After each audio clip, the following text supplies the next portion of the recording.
Yesu ashimwe inshuti muvandimwe, nongeye kugusuhuza nguha n'ikaze mu mwanya mwiza twigamo ijambo ry'Imana, aho twatangiye gahunda y'iminsi 10 y'amasengesho.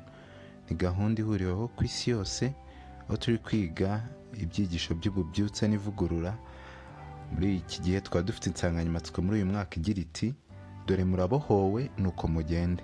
Twabone ko iyi mvugo dore murabohowe nuko mugende yerekezaga ku bigishwa ba Yesu ubwo bari bamaze guhabwa Mwuka Wera, bari bamaze kubohorwa na Mwuka Wera, noneho bari batumwe kujya mu mahanga yose kubwiriza ubutumwa bwiza. Uyu munsi ku ngingo turi buganireho y'umunsi wa kabiri iragira iti mugendane n'iby'ubwami bw'Imana bugira nyambere. Mugendane n'iby'ubwami bw'Imana bugira nyambere. Insanganyamatsiko muri rusange y'iminsi 10 y'amasengesho iragira iti dore murabohowe nuko mugende. Ku munsi wa mbere twabonye insanganyamatsiko yari ifite amagambo agira ati nk'uko twabibonye ejo hashize, iravuga ngo mumenye ko Yesu umukiza wacu ari muzima. Twabonye ko abigishwa ba Yesu bagomba kumenya ko Yesu Kristo ari muzima, bakajya kwamamaza hose ko umwami Yesu yazutse ari muzima kandi abasha no kuzura imibereho y'abakristo muri rusange. Noneho insanganyamatsiko rero y'uyu munsi yiragira iti mugendane n'iby'ubwami bw'Imana bugira nyambere. Mu gihe tumaze kubohorwa na Mwuka Wera, turakirwa kugenda, ariko ntabwo tugenda uko twishakiye. Tukwiye kugendana n'iby'ubwami bw'Imana bugira nyambere. Mbese nibihe ubwami bw'Imana bugira nyambere? Turabibona mu byakozwe n'intumwa igice cya mbere guhera ku murongo wa 6 kugera ku murongo wa 8. Reka tuhasome. Ndagira ngo abafite Bibiliya tujye tujyana, namwe mufate Bibiliya zanyu, n'abafite udutabo dufatanye kugira ngo turusheho kujyanirana. Murakoze. Byakozwe n'intumwa igice cya mbere umurongo wa 6 kugera ku wa 8 ni ryo somo shingiro ry'uyu munsi. Handitswe ngo nuko bamaze guterana baramubaza bati mbese mwami, iki nicyo gihe wenda kugarurira mu Bisirayeli? Arabasubiza ati si ibyanyu kumenya iby'iminsi cyangwa ibihe data yagennye, ni ubutware bwe wenyine. Icyakora muzahabwa imbaraga Umwuka Wera nabumanukira, kandi muzaba abagabo bo kumpamya i Yerusalemu n'i Yudaya yose n'i Samariya no kugeza ku mpera y'isi. Reka dusenge.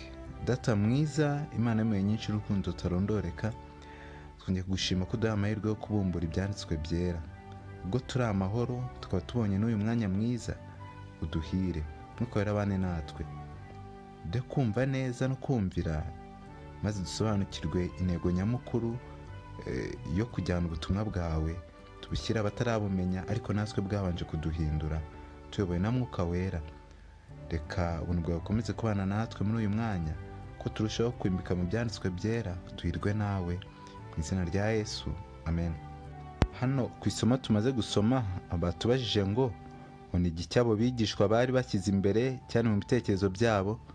Twabonye neza ko icyo bari bashyize imbere ari uko ubwami bw'Imana bwimikwa mu isi, maze hakabaho ubutegetsi nyine bwo ku isi busanzwe, nabo bakabona ikuzo n'icyubahiro. Ngo mbese ni iki Yesu yari ashyize imbere cyerekeranye n'abigishwa be?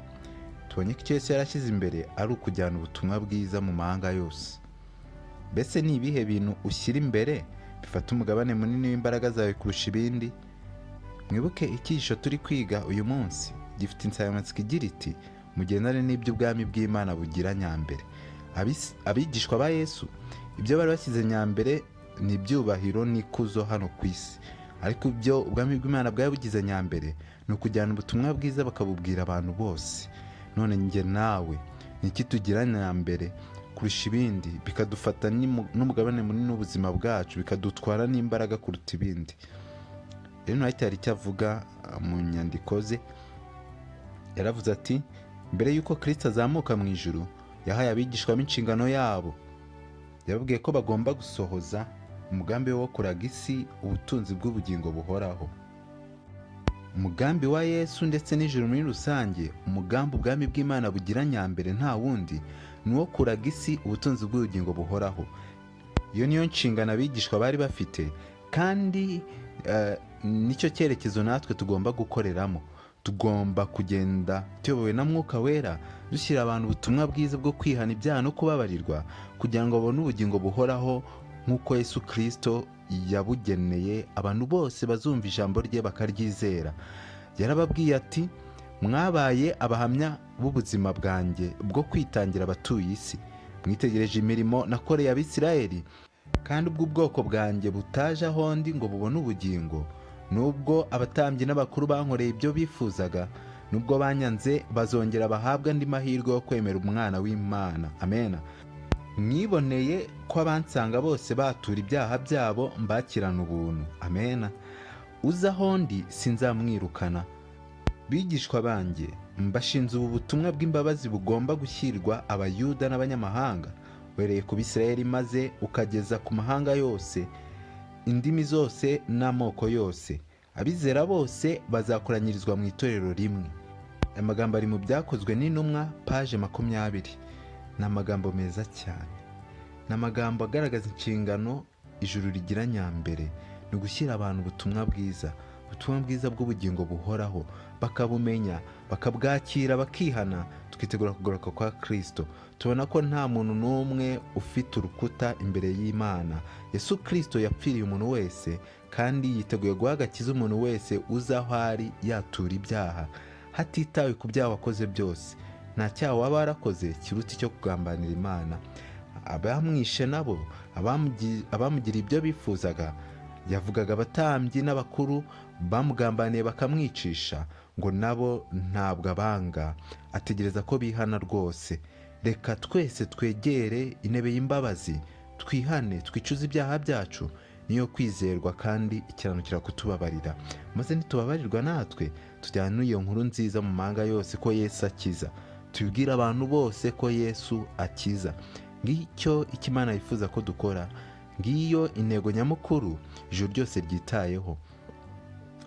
Hano baratubwira icyifuzo isengesho rikwiriye kwibandaho tugiye gusenga. Gufata ibyo wita iby'ibanze mu mibereho yawe, ubyegurire Yesu kuko ari umwami. Saba Imana ko ubwami bwayo ibugira ikintu cy'ibanze mu mibereho yawe. Reka dusenge. None Data mwiza, turacyari imbere yawe turi kwiga ijambo ryawe, turi kureba amagambo yawe meza y'ikijuru ryitayeho cy'ibanze mu buzima bwacu, ko ari ukujyana agakiza tugashyiriye abantu, ko ari ukwakira ubwami bwawe mu bugingo bwacu, tukihanira kureka tukatura ibyaha byacu, kandi tukajyana iyo nkuru nziza mu bandi nabo bakamenya ukuri kw'ijambo ryawe. Tubonye ko ntawe uhejwe kuri iyi nshingano, ntawe uhejwe ku gakiza. Reka twihanire kureka, kandi tunezezwe no gushyira bagenzi bacu ubutumwa bwiza, kandi bagenzi bacu twabonye ko ari umuntu wese ukeneye ubufasha cyangwa ukeneye kwihana.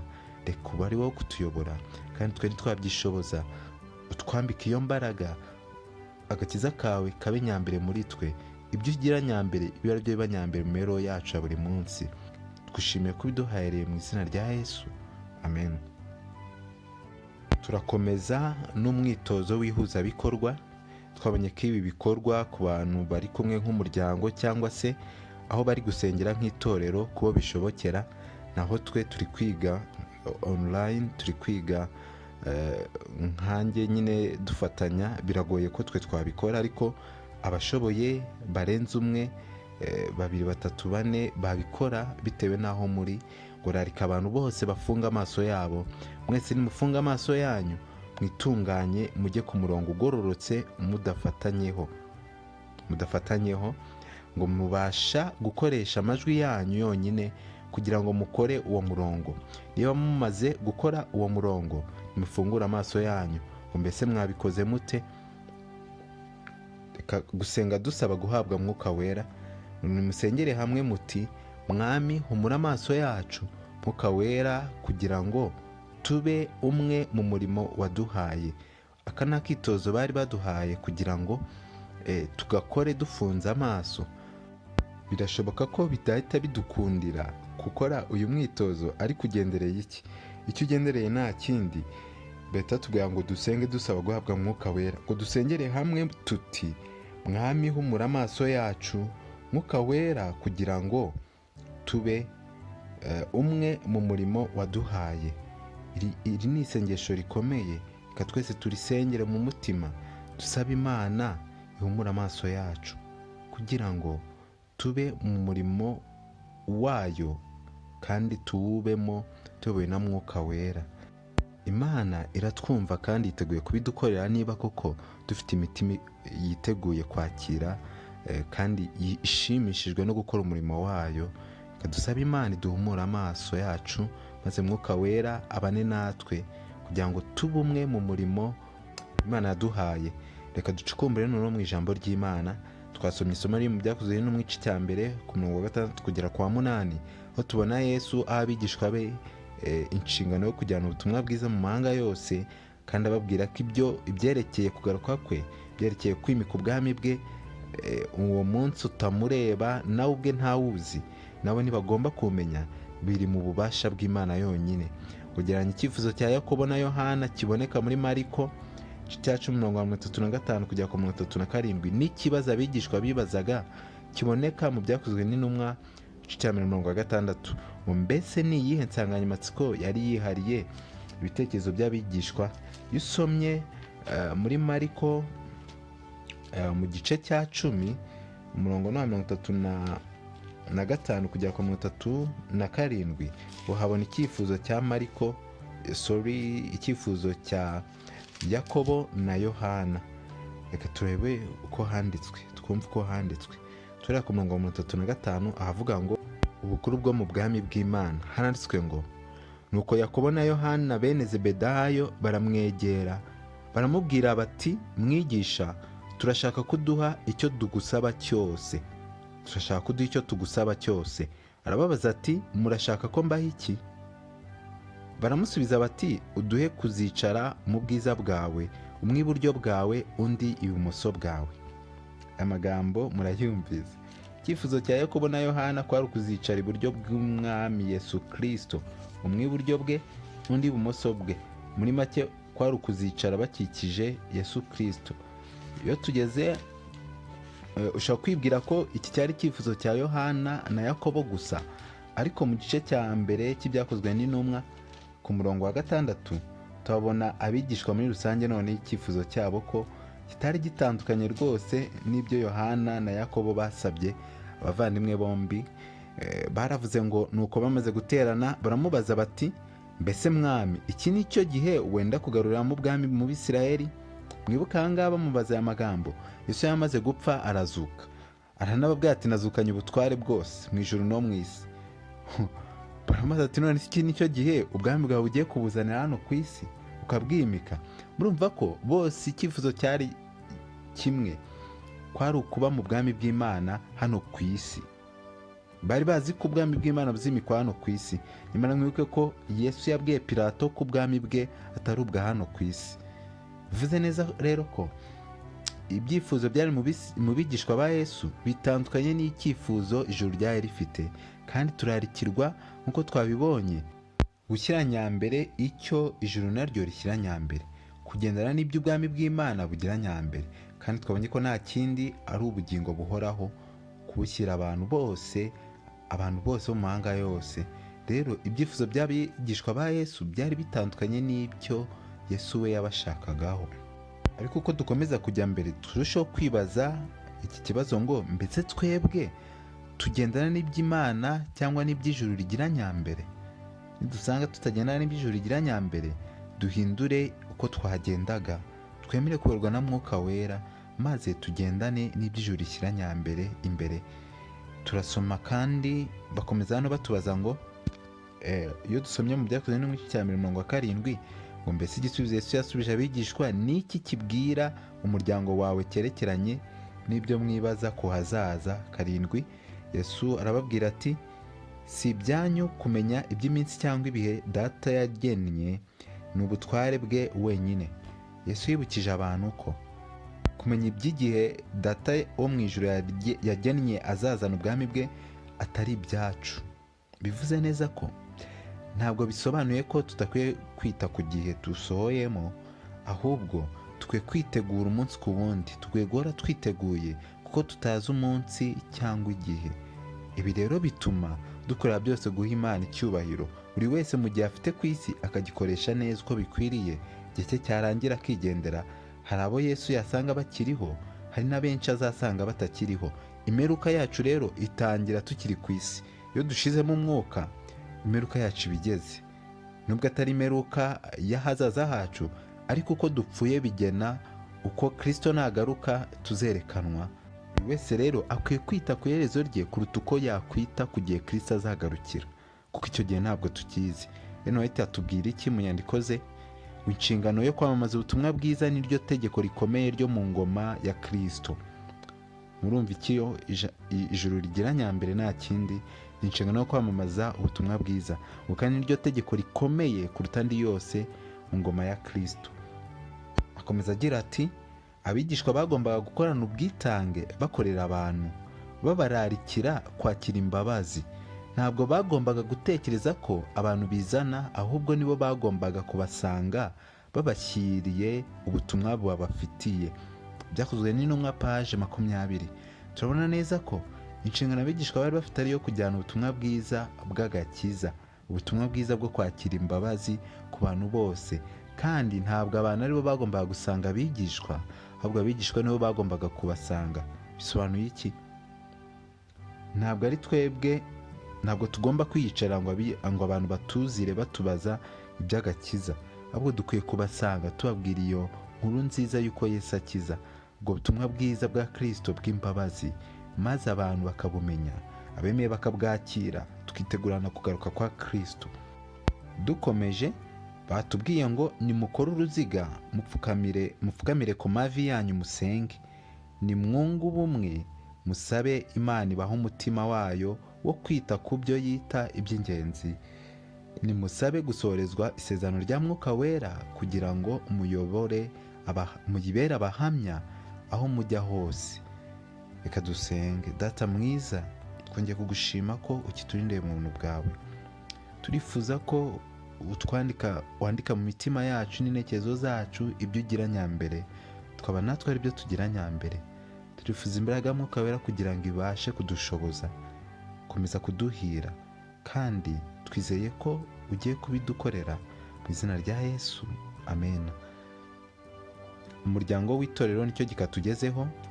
Reka nezezwe no gukomeza kubaha ikaze muri ibi byigisho byiza turi kwiga, kuramya Imana binyuze mu isengesho. Baratubwiye ngo yobora abantu bose, nimwicarane n'abagize amatsinda yanyu mato, yayandi twavuze ku munsi wa mbere, ubwo abagize itorero aho bari kwigira ku itorero bagiye bayagena, cyangwa hari abantu barenze umwe mu matsinda aho bari kwigira. Ngo itsinda ryacu ryo gusenga rirarikira itsinda ryanyu rito gusengera hamwe binyuze mu ijambo ry'Imana. Nimumara gusenga mu minota mike, murategera amatwi itsinda ryo gusenga riririmbe igice kimwe cy'indirimbo.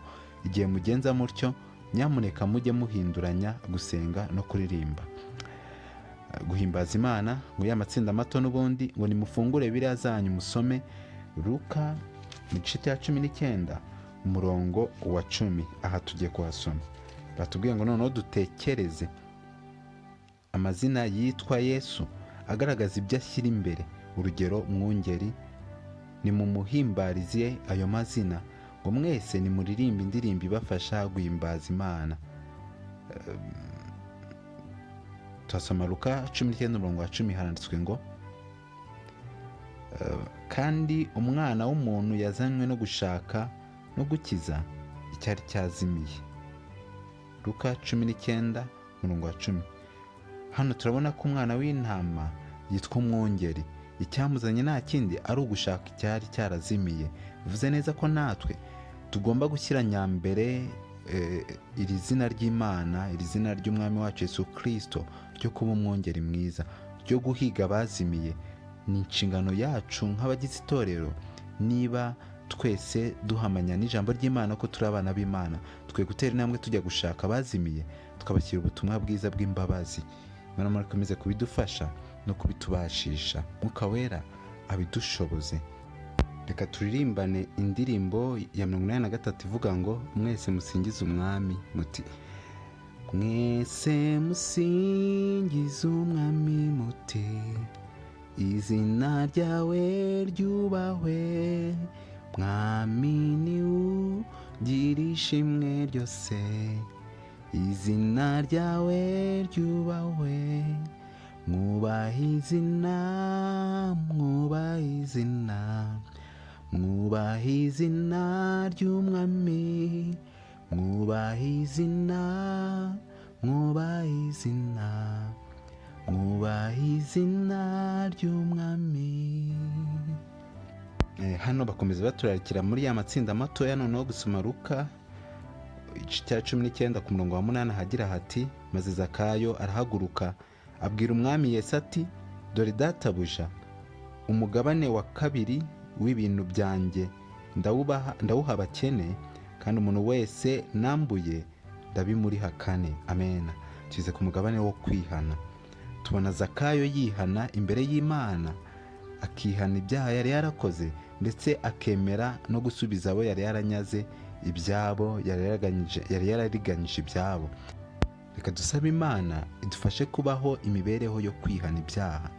Twihana ibyaha umunsi ku wundi, uko tuguye mu cyaha twibuke kwihana, kuko Imana yacu ntabwo yanga umunyabyaha, ahubwo yanga umuntu utihana, yanga umuntu wishimira kuramira mu byaha. Reka Mwuka Wera aduhe iyo mbaraga yo gupfa ku cyaha umunsi ku wundi. Ngo nimuririmbe indirimbo zibafasha kwihana. Indirimbo ya 56 ivuga ngo reka nze. Twarimba igice kimwe nta kibazo, ubundi tugakomeza. Iragira iti, nabiye kure y'Imana, ndabutse ubu, nari naratinze mu byaha, noneho ndaje, reka nze,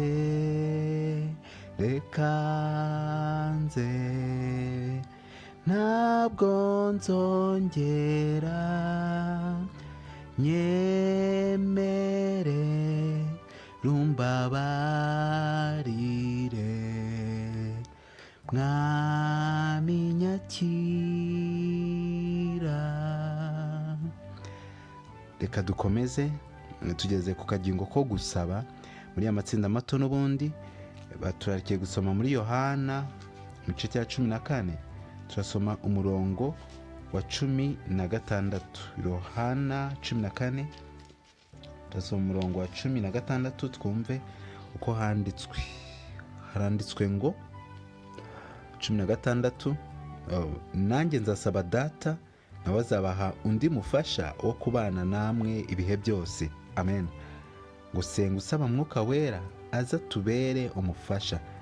Turagushimye Mwami mwiza, twishimiye ko kiturindiye mu buntu bwawe muri uyu mwanya mwiza turimo. Turagusabye ngo uduhe Mwuka Wera nk'uko wamusezeranye. Usezeranye kuzatanga umufasha ari Mwuka Wera. Turagusabye ngo natwe umuduhe muri uyu mwanya. Turifuza gukora ibyo ushaka, turifuza kugendana n'ibyo ubwami bwawe bugira nyambere. Uduhire, kandi twizeye ko umuduhaye ngo tubere umuyobozi n'umufasha, mu izina rya Yesu. Amen. Baturakira none kuririmba indirimbo ngo ibegereza Mwuka Wera.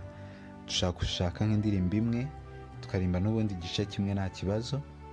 Reka turirimba indirimbo ya 56 ivuga ngo Mwuka Wera muyobozi.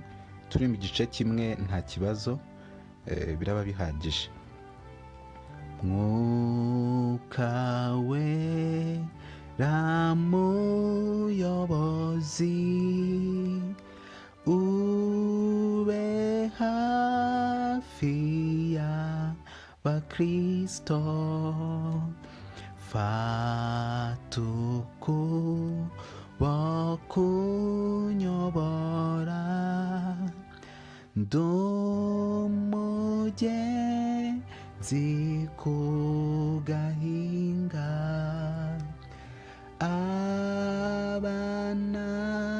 abananiwe bishima, ubwo bumva ijwi ryiza ribabwira rabagenzi mwe, nimuze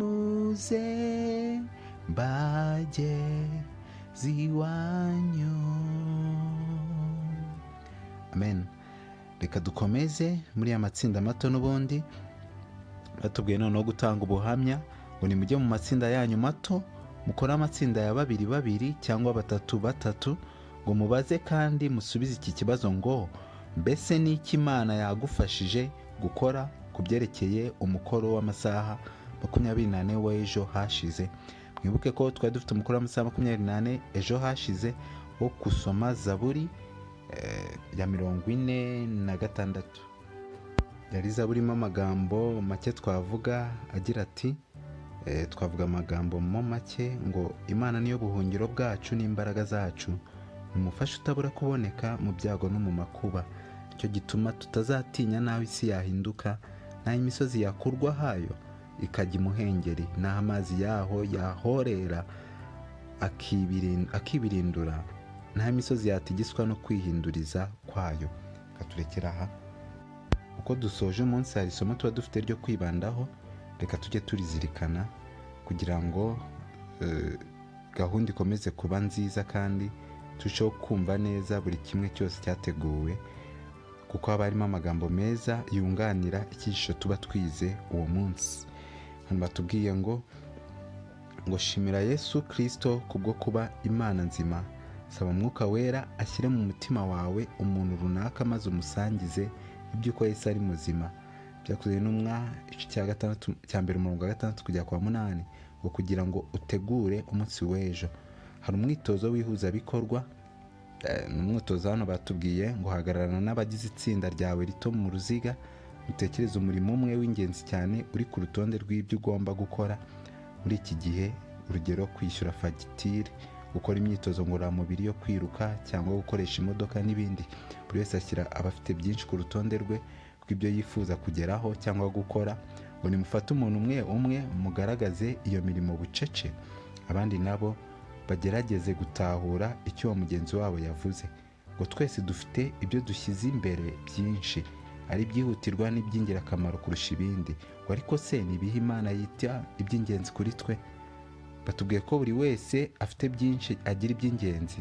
Nge nawe turi kwigana, natwe dufite ibyo dushyira imbere by'ingenzi kuruta ibindi cyangwa by'ingirakamaro, ngo ariko se nibihe Imana yita iby'ingenzi kuri twe? Twabonye ko iby'Imana yita iby'ingenzi kuri twe ari ukugira nyambere umurimo wayo, umurimo wo gushyira abantu ubutumwa bwiza bw'agakiza, bw'imbabazi n'urukundo rwayo, kuramya binyuze mu ijambo ryayo. Y'amatsinda n'ubundi arakomeza guhura. Dusome mu Byakozwe n'Intumwa igice cya 67 na Matayo 6:3 ngo ni mu buhe buryo amagambo ya Yesu aboneka muri Matayo 6:33 ngo atange ubusobanuro ku magambo ye aboneka mu Byakozwe n'Intumwa igice cya 6 ndetse n'umurongo wa 7. Iyo dusomye muri Matayo mu gice cya 6 ariko ku murongo wa 33 amagambo meza tuhabona, reka tuhasome twumve uko havuga. Matayo 6 umurongo wa 33 haranditswe ngo ahubwo mubanze mushaka ubwami bw'Imana no gukiranuka kwayo, nibwo ibyo byose muzabyongererwa. Kandi twabonye ko mu Byakozwe n'Intumwa igice cya 1 umurongo wa 6 n'uwa 7 havuga ngo nuko bamaze guterana baramubaza bati mbese mwami, iki ni cyo gihe wenda kugaruriramo ubwami mu Bisirayeli? Arabasubiza ati si ibyanyu kumenya iby'iminsi cyangwa ibihe Data yagennye, ni ubutware bwe wenyine. Murumva ko Yesu muri Matayo 6:3 yasubije abigishwa bababwira ko icy'ingenzi kuri bo ari ugushaka ubwami bw'Imana no gukiranuka kwayo, ibindi byose ko bazabyongererwa. Batubwiye gusoma no mu Mubwiriza igice cya 3 umurongo wa 1 kujya kwa 11 ngo mbese niki twakwigira muri iyi nkuru byerekeranye n'impano y'igihe n'iby'ingenzi. Mu gice cya 3 cy'Umubwiriza tuhabona amagambo agaragaza uburyo Imana igenera ikintu cyose igihe cyacyo, aho batangira batubwira ngo ikintu cyose kigenerwa igihe cyacyo n'icyagambiriwe munsi y'ijuru cyose gifite umwanya wacyo, ngo hariho igihe cyo kuvuka n'igihe cyo gupfa, igihe cyo gutera n'igihe cyo kurandura ibikuri, igihe cyo kwica n'igihe cyo gukiza, igihe cyo gusenya n'igihe cyo kubaka, igihe cyo kurira n'igihe cyo guseka, igihe cyo kuboroga n'igihe cyo kubyina, igihe cyo kujugunya amabuye n'igihe cyo kuyarunda, n'ibindi byinshi bagenda bagaragaza ko buri kintu nyine gira igihe cyacyo. Bityo rero n'ubwami bw'Imana bufite igihe cyabwo, kandi ntabwo ari twe tugena ibyo bihe, ahubwo ni Imana ubwayo. Hari icyo Ellen White atubwira mu nyandiko ze, amagambo aboneka mu Byakozwe n'Intumwa, ku igitabo cyitwa Ibyakozwe n'Intumwa paje 20-21, niho ayo magambo yakuwe. Ni amagambo agira ati: abigishwa bagombaga kujya mbere bakora umurimo wabo mu izina rya Kristo. Ijambo ryabo ryose na buri gikorwa byagombaga kwerekeza ku izina rya Kristo, ryo rifite ya mbaraga ikomeye yo gukiza abanyabyaha. Amen. Ukwizera kwabo kwagombaga gushingira kuri we, soko y'imbabazi n'ubushobozi. Bagombaga kubwira Data wa twese ibyifuzo byabo babinyujije mu izina rye, maze bagasubizwa. Amen. Turabona ko umurimo abigishwa bari bafite wari uwo kugira nyambere Yesu Kristo. Ni ryo zina bari barahawe ryo gukirizwamo, ko nta rindi munsi y'ijuru abantu bahawe ngo bakirizwemo. Niryo bagombaga kugira nyambere, bagomba kwigisha ari ryo bavuga, kuko niryo ryari rifite agakiza k'abantu. Muri ryo harimo ubugingo. Ngo bagombaga kubatiza mu izina rya Data wa twese n'Umwana n'Umwuka wera. Izina rya Kristo niryo ryagombaga kuba ibanga ryabo, ikimenyetso kibatandukanya n'abandi, umurunga hagati yabo, umuyobozi w'icyerekezo cyabo n'isoko y'intsinzi yabo. Tubona neza ko Yesu Kristo ari we ukwiye kuba mu kanwa kacu. Ibyo tuvuga, ibyo dukora, ubutumwa bwiza twamamaza bwose bugomba gushingira kuri iri zina. Niryo ridutandukanya n'abandi bose. Si ugutandukanywa nabo kubw'ikindi kibazo, ahubwo Kristo twizera atuma hajya urusika hagati yacu n'abandi, atari urwo kudutandukanya n'abandi ngo batamenye ukuri kw'ijambo ry'Imana, ahubwo ari urwo gutandukanya ibyo twizera n'ibyo nabo bizera. Ibyo twizera bitandukanye n'ibyo abandi bizera, kuko abakristo nyakuri bizera Yesu nk'umwami n'umukiza wabo. Twizera ko muri iryo zina ariho dukirizwa, muri iryo zina ariho duhebwa imbaraga, muri iryo zina ariho ibyifuzo byacu byose bisohorezwa. Nta wundi muntu dutezeho amakiriro n'umwe uretse Yesu Kristo wenyine. Muri iryo zina rye niho harimo iyo mbaraga. No kubatiza abantu rero, ngo abigishwa ba Yesu bagomba kubikora bayobowe muri iryo zina, batura muri iryo zina, babaturiraho ko bababatije mu izina rya Data wa twese n'Umwana n'Umwuka wera. Ngo nta kintu na kimwe cyagombaga kwemerwa mu bwami bwe kitagaragaramo izina rye kandi kidafite ikimenyetso cye. Byakozwe n'Intumwa paje 20-21. Ikintu cyose kigomba gukorwa atari ku bigishwa ba Yesu babikoze icyo gihe, n'uyu munsi wa none ubutumwa bwiza bwose ntibukwiye kuburamo ijambo Yesu Kristo. Niwe pfundo ry'ubutumwa bwiza, kandi niwe ntego, ni nawe mbaraga z'ubutumwa bwiza. Ngo nta kintu na kimwe cyagombaga kwemerwa mu bwami bwe kitagaragaramo izina rye cyangwa ngo kibe gifite ikimenyetso cye. Hano bongera kutubwira ngo kuyobora abantu bose mu gusenga, aho dusenga dusaba kubona ibintu bigirwa nyambere mu bwami bwa Kristo. Ngo nimusenge musaba ko umutima wa Kristo ukunda abazimiye uhinduka uwanyu namwe. Kadusenge. Data mwiza, turacyari imbere yawe tugushima kandi tugusaba. Turagusabye ngo ibyo ugira nyambere ubiduhe, natwe bibe nyambere mu mitima yacu, kugira ngo urukundo ukunda abazimiye natwe turugire, turukunde bagenzi bacu bazimiriye mu byaha, maze tugire umwete wo kubasanga no kubashyira ubutumwa bwiza, tubibutsa ko izina ryawe ari ryo twahawe ryo gukirizwamo. Uduhire. Tugushimiye ko ubiduhaye mu izina rya Yesu. Amen. Hari icyo duhamagarirwa uyu munsi wa none, ngo mbese muri uyu mugoroba ni bande bari ahangaha bumva bemejwe ko ibyo bagira nyambere mu mibereho yabo muri iyi minsi iheruka atari byo Yesu Kristo yita iby'ingenzi? Ndabararikira ngo mwifatanye nanjye mu gihe dusaba Imana kongera gutunganya ibyo tugira nyambere kugira ngo bihure n'iby'ubwami bwayo bugira nyambere. Turatsinzwe twese tubonye ko ibyo tugira nyambere bihabanye n'ibyo ijuru rigira nyambere. Reka dusabe Imana iduhe kugira nyambere ibyo igira nyambere. Iby'ijuru rigira nyambere ari byo gakiza k'abantu, ari byo natwe tugira nyambere. Tugende tuyobowe na Mwuka Wera, tubohowe na Mwuka Wera, dushyire abantu ubutumwa bwiza, kandi nibemera bakihana, dushime Data twese wo mu ijuru. Icy'ingenzi kuruta ibindi byose mu bwami bw'Imana, icy'ijuru rishyize imbere y'ibindi byose, ni agakiza k'abantu bayo, ni ubutumwa bw'imbabazi ku barimbuka. Reka natwe icyo kiba ari cyo kiba nyambere mu mibereho yacu ya buri munsi. Dufite umwitozo tugomba gukora, umukoro w'amasaha 24 ari imbere, uyobora abantu bose. Nonaha vuga ibintu 4 bya mbere ubona ko ari byo bikwiriye kugirwa iby'ibanze mu buzima, kuba indahemuka ku bijyanye n'ukuri kw'iki gihe kwerekeranye n'aho umutima n'ibitekerezo byawe biri. Senga maze usome Yakobo igice cya 5 kugera kwa 8. Saba Imana ikubwire ibyo ishaka ko wimiza imbere kurusha ibindi. Kora urwo rutonde urushyire ahantu uzajya urubona buri munsi. Kubwo gufashwa n'Imana, tera intambwe yo kwizera uyu mwanya kugira ngo ubeho ukurikije ibyo Imana yita iby'ingenzi ku mibereho yawe. Soma Ibyakozwe n'Intumwa igice cya 9 kugera kwa 11 kugira ngo utegure umunsi w'ejo. Iri somo ry'Ibyakozwe n'Intumwa igice cya 9 kugera kwa 11 niho tuzakomereza ku munsi w'ejo, niho icyigisho cy'umunsi w'ejo gishingiye. Ariko duhawe umukoro wo gusoma muri Yakobo igice cya 1 kugera kwa 8.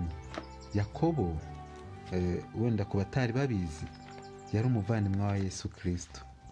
Yari umwe mu bavandimwe bavukana na Yesu Kristo. Nawe papa we yari Yosefu, nyina akaba Mariya. Reka twumve icyo yanditse hano mu gice cya 1 umurongo wa 5 ngo turageza kwa 8. Handitswe gute? Handitswe ngo dusome twese. Ariko niba hariho umuntu muri mwe ubuze ubwenge, abusaba Imana iha abantu bose itimana itishama, kandi azabuhabwa. Ariko rero asabe yizeye, ari ntacyo ashidikanya, kuko ushidikanya ameze nk'umuraba wo mu nyanja ujyanwa n'umuyaga ushushubikanywa. Umeze atyo ye kwibwira ko azagira icyo ahabwa n'Umwami Imana, kuko umuntu w'imitima ibiri anamuka mu nzira ze zose. Aya ni amagambo yavuzwe n'uwabanye na Yesu mu rugo rumwe, wasangiye nawe ku isahani imwe, uwo bakuranye mu buto bwabo. Yatubwiye ko twe gusaba Imana twizeye, tukizera ko kandi Imana ibiduhaye, Imana itishama, Imana itimana. Imana yacu yiteguye kugira ibyo tuyisaba. Reka tuyizeye kandi tuyiringire, kuko n'Imana itazadutererana nituyisaba twizeye, kandi tukayisaba ibihuye no gushaka kwayo. Reka dusenge. Data mwiza, urakoze ko wabanye natwe muri uyu mwanya, urakoze ko twumvishe. Turifuza kugira nyambere ibyo nawe ugira nyambere. Turifuza ko twihanira kureka, kandi Mwuka Wera akabana natwe, tukajyana ubutumwa bwiza ku batarabumenya, tukajyana ubutumwa bwiza ku bari kurimbuka barimbuwe n'ibyaha byabo, tukamenyesha inkuru nziza y'uko ukiza, kandi tukabibutsa ko izina ryawe Yesu Kristo ariryo zina twahawe ryo gukirizwamo. Reka ubitubashishe, twizeye ko ushobora byose. Tubonye neza ko utazatwima icyo tugusaba twizeye. Turagusabye ngo ibyo ugira nyambere bibe nyambere mu mitima yacu, kandi Mwuka Wera umuduhe nk'umuyobozi wacu muri urugendo rutoroshye rwo kugarura inzimizi kuri wowe. Uduhire, twizeye ko biduhaye. Tugushimiye neza n'urukundo rwawe rwinshi. Byose bikomeze kuko ushaka, mu izina rya Yesu. Amen.